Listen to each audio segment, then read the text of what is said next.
Hi everyone! Good day sa lahat. So may nag-comment kung magkano daw po magpa-hair extension.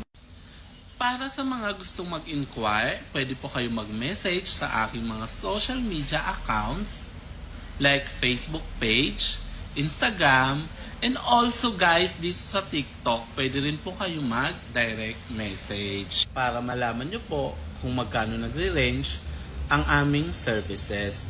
Ang services po pala namin guys is hair extensions, and also meron kaming mga other services like fashion color, basic color, reband, and nails.